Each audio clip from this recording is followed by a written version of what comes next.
Hello, good morning, dear students. I am Kesh Kumar. I welcome you in our online classes.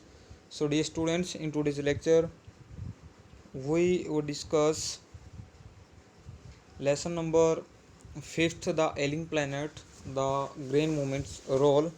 तो कल विद्यार्थियों को कुछ technical problem की वजह से जो वीडियो थी हमारी जो बीच में ही उसको रोकना पड़ा, तो आज हम उसी पैराग्राफ को शुरू करते हैं। ठीक है, शुरू से पढ़ लेते हैं, इसको कोई प्रॉब्लम नहीं है।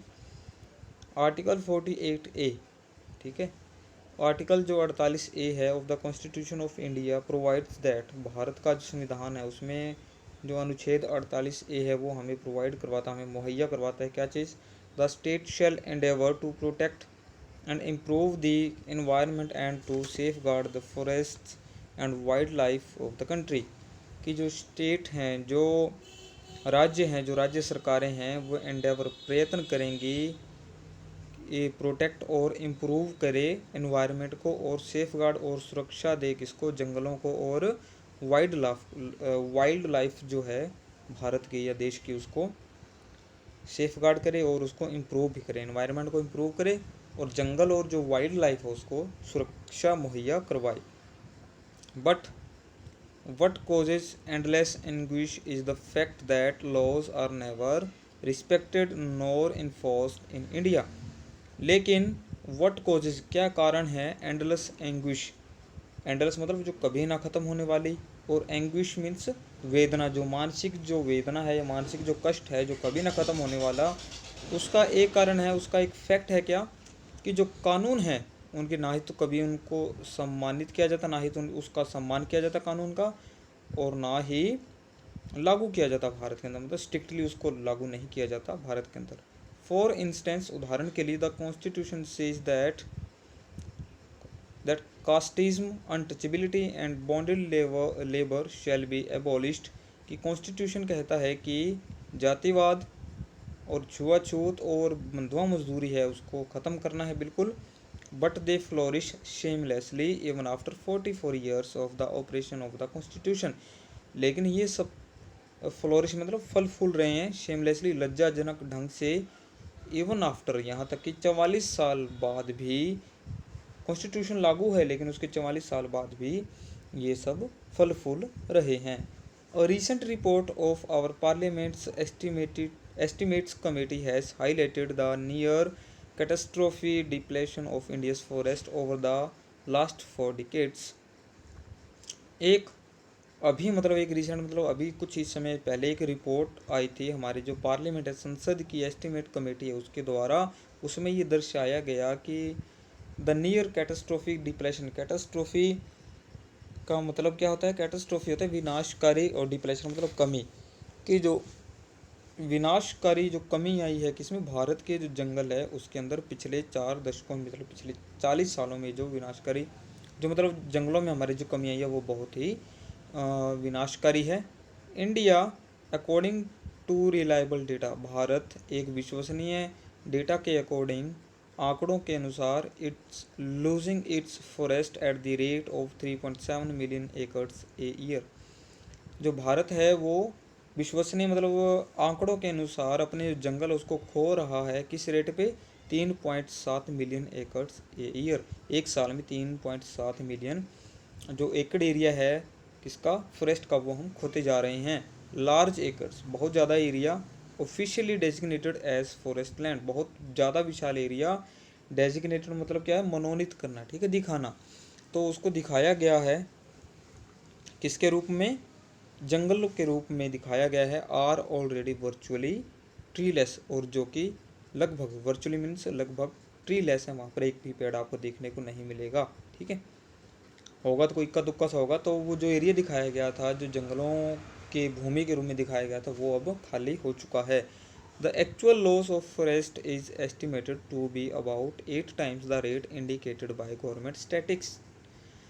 जो एक्चुअल लॉस है, जो एक्चुअल जो कमी है जंगलों की, वो एस्टिमेटेड की गई है ना, to be about 8 times the rate indicated, वो उससे 8 गुना ज़्यादा है जो दर्शाई गई है भारत के आंकड़ों में दिखाई, उससे 8 गुना ज़्यादा है। तो ये सब क्यों, क्योंकि इसका जो अंधाधुंध जो व्यापार चलता है लकड़ी का उसकी वजह से है।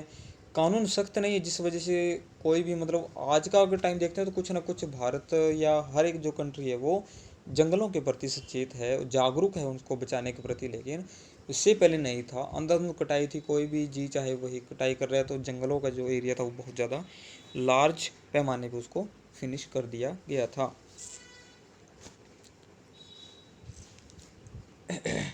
अब क्या कह रहे हैं कि 3 year study using satellites and aerial photography conducted by the United Nations warns that the environment has deteriorated so badly that it is critical in many of the 88 countries investigated। 3 साल के अध्ययन में जो इस्तेमाल किए गए मतलब उपग्रह और जो हवाई जो फोटोग्राफी थी, जो फोटोग्राफी जो यूज़ की गई थी, ठीक है, कंडक्टेड बाय किसके द्वारा, यूनाइटेड नेशंस के द्वारा ये किया गया था। 3 साल के अध्ययन किया गया, ठीक है। वॉन मतलब सचेत किया गया, चेतावनी दी गई that the environment has deteriorated, कि वो बहुत गिरावट आ रही है इन्वायरमेंट के अंदर, पर्यावरण के अंदर, सो बैडली बहुत बुरे तरीके से, दैट इट इज़ क्रिटिकल, कि ये बहुत ही क्रिटिकल, बहुत नाजुक हो चुका है बहुत से कंट्रीज़ में, 88 कंट्रीज़ के अंदर उसका एक इन्वेस्टिगेट की गई, उसकी जांच की गई थी उन 88 कंट्रीज़ के अंदर, कि उनका जो एनवायरमेंटल जो सिस्टम बहुत ही डिटीरियोरेटेड है, बहुत ही नाजुक बना हुआ है। There can be no doubt that the growth of world population is one of the strongest factor distorting the future of human society, कि इसमें कोई भी संदेह नहीं है कि जो ग्रोथ है, जो वर्ल्ड की पॉपुलेशन की जो ग्रोथ है वो सबसे स्ट्रॉन्गेस्ट फैक्टर है, सबसे स्ट्रॉन्गेस्ट कारक है। डिस्टोर्टिंग मतलब रूप बिगाड़ने में, ठीक है, सबसे बड़ा फैक्टर है। The future of human society, जो आने वाली जो इंसानी जो समाज है उसका रूप बिगाड़ने में सबसे बड़ा जो फैक्टर है वो है वर्ल्ड की पॉपुलेशन, उसके जो दुनिया की जो पॉपुलेशन है उसका बढ़ना, ओके, सबसे बड़ा फैक्टर है। It took mankind more than a million year to reach the first billion, कि इंसानी जो नस्ल है उसको लगभग कह रहे हैं कि 10 लाख साल लग गए थे कि पहला बिलियन पहुंचने में, ठीक है। 1 बिलियन मतलब 1 अरब पहुंचने में, ठीक है, पहुंचने में लगभग 10 साल लगे थे। That was the world population around the year 1800, और ये दुनिया की पॉपुलेशन थी, वर्ल्ड पॉपुलेशन थी लगभग 1800 के अंदर, ठीक है। और बट द ईयर 1900, लेकिन 1900 के अंदर सेकंड बिलियन वाज एडेड, दूसरा बिलियन ऐड कर दिया गया, मतलब 1900 में विश्व की जो जनसंख्या थी कुल थी वो 2 बिलियन थी। And the 20th century has added another 3.7 billion, और लेकिन जो 20वीं शताब्दी के अंदर इसी पॉपुलेशन के अंदर 3.7 बिलियन और जोड़ दिए गए। अब जो लोग डबल देखिए, the present world population is estimated at 5.7 billion, और आज जो दुनिया की पॉपुलेशन है उसका अंदाज़ा लगाया जाता है कि वो 5.7 बिलियन है। एवरी 4 days, हर 4 दिनों में the world population increase by 1 million, हर 4 दिनों में जो दुनिया की जो पूरी मतलब पूरी पृथ्वी की जो पॉपुलेशन है वो इंक्रीज हो रही है, किस दर से, 1 मिलियन, मतलब 4 दिनों में 10 लाख नए बच्चे जो जन्म ले लेते हैं, okay. Fertility falls and as income rise, fertility मतलब जो उत्पादन क्षमता है या जो प्रजनन जो क्षमता है वो घटती है अगर इनकम बढ़ती है। अगर फॉर एग्जांपल देखिए, आप जितने भी देखिए जिनके पास बहुत ज़्यादा पैसा है तो वहाँ पर आपको बच्चे कम ही मिलते हैं, 1 या 2, ठीक है, ऐसे मिलते हैं। लेकिन अब आप गरीब घरों में देखते हैं तो वहाँ पर पॉपुलेशन बहुत ज़्यादा होती है, जैसे 4-4, 5-5, 6-6 बच्चे होते हैं। तो पिछले समय में अगर आप देखते हो तो पता नहीं 8-8, 10-10 बच्चे भी होते थे। तो ये सब जो एजुकेशन की कमी थी, ठीक है। अब fertility falls as income rise, education spread, अब जो इनकम राइज होती है और एजुकेशन बढ़ती है, ठीक है, फैलती है, और हेल्थ इम्प्रूव होती है तो फर्टिलिटी ऑटोमेटिकली कम होती है। दस development is the best contraceptive, इसलिए जो डेवलपमेंट है, जो विकास है, वही इन प्रजनन क्षमता को रोकने का सबसे बढ़िया औजार है। बट डेवलपमेंट इटसेल्फ में not be possible if the present increase in numbers continue, लेकिन जो डेवलपमेंट है, जो विकास है, वो भी इसके लिए पॉसिबल नहीं होगा अगर जो प्रेजेंट इंक्रीज है, जो अब बढ़ोतरी है जो जनसंख्या के अंदर, अगर यही कंटिन्यू रही तो डेवलपमेंट भी कुछ नहीं कर पाएगा। इस बात को आगे समझाया गया, कह रहे हैं कि द रिच गेट रिचर, अमीर और अमीर होते जा रहा है, and poor beget children but condemns them to remain poor. और जो कह रहे हैं कि अमीर और अमीर होते जा रहा है और गरीब बच्चे पैदा करते जा रहे हैं, जो कि घोषित करता है, कंडेम से उनको घोषित करता है कि वो गरीब ही रहेंगे। More children does not mean more worker, ज़्यादा बच्चे होने का मतलब ये नहीं है कि ज़्यादा वर्कर होंगे। Merely more people without work, इसका केवल एक ही मतलब है कि ज़्यादा लोग बिना काम के। It is not suggested that, ये सलाह नहीं दी जाती, that human beings be treated like cattle, की जो ह्यूमन बींग उनका उनको मतलब उनके साथ व्यवहार किया जाए कैसा, जानवरों के जैसा उनके साथ व्यवहार किया जाए। एंड कंपल्सरली स्टरलाइज मतलब बांझ बनाना, कि उनको जानबूझ के या धक्के से उनको बांझ बनाया जाए।